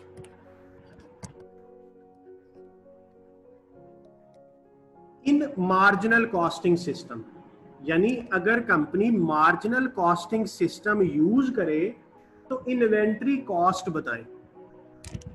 अब क्या करना चाहिए, जब उसने इन्वेंट्री कॉस्ट कहा है ना, तो फिर इन्वेंट्री कॉस्ट में ये वेरिएबल सेलिंग, एडमिन वगैरह नहीं आते, तो फिर आपने सिर्फ 3, 6 और 2, 11 आंसर आना है इसका। यानी इसी सवाल में अगर इन्वेंट्री कॉस्ट पूछे तो फिर प्रोडक्शन से रिलेटेड वेरिएबल कॉस्ट लेनी है। किस सिस्टम में? मार्जिनल कॉस्टिंग सिस्टम में। हम अभी आज मार्जिनल पढ़ रहे थे, तो अगर company marginal costing system use करे तो उस सिस्टम में इन्वेंट्री की कॉस्ट पूछे तो आंसर होगा 3 + 6 + 2 11। और अगर पूछ ले टोटल मार्जिनल कॉस्ट, इन्वेंट्री का वर्ड ना लिखे, तो फिर वो 16 है।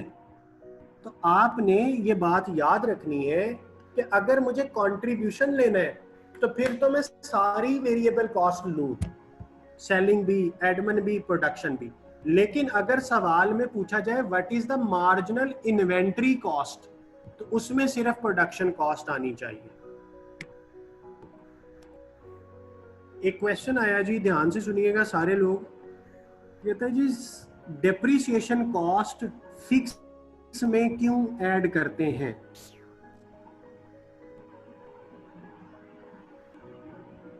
डेप्रिसिएशन होती क्या है?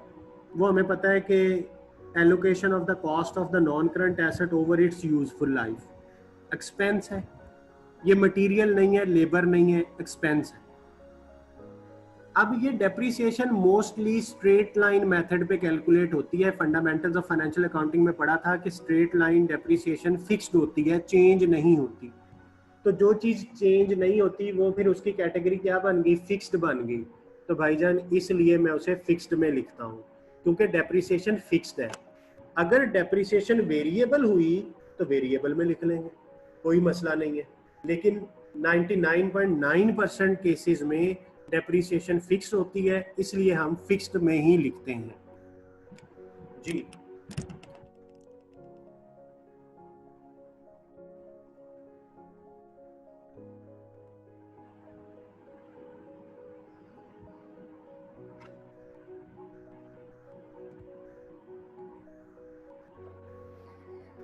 जी बच्चों,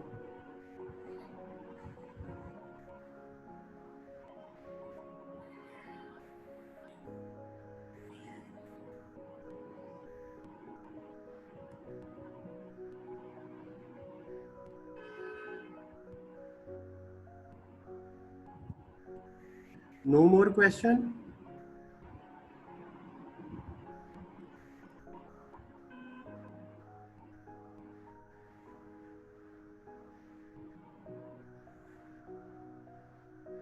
मैंने आपके व्हाट्सएप ग्रुप्स पे ना एक वीडियो शेयर की है फेसबुक लाइव सेशन के हवाले से। लाइव सेशन कैरियर काउंसलिंग के लिए आज हो रहा है फॉर न्यू एडमिशन्स। तो आपके सर्कल में ऐसे लोग जो ICMA में एडमिशन ले सकते हैं, उनको काइंडली वो कम्युनिकेट कर दें आप अपने अपने सर्कल में। तो वो आज का लाइव सेशन ले लें, उसमें बता दिया जाएगा कि ICMA की क्वालिफ़िकेशन क्या है। तो उन लोगों के लिए मैंने आपके ग्रुप्स में एक वीडियो शेयर की है, उसको आप सर्कुलेट कर दीजिएगा। आप में से भी कोई आके वहाँ पे कुछ डिस्कस करना चाहे तो most welcome, but this session is for new admissions.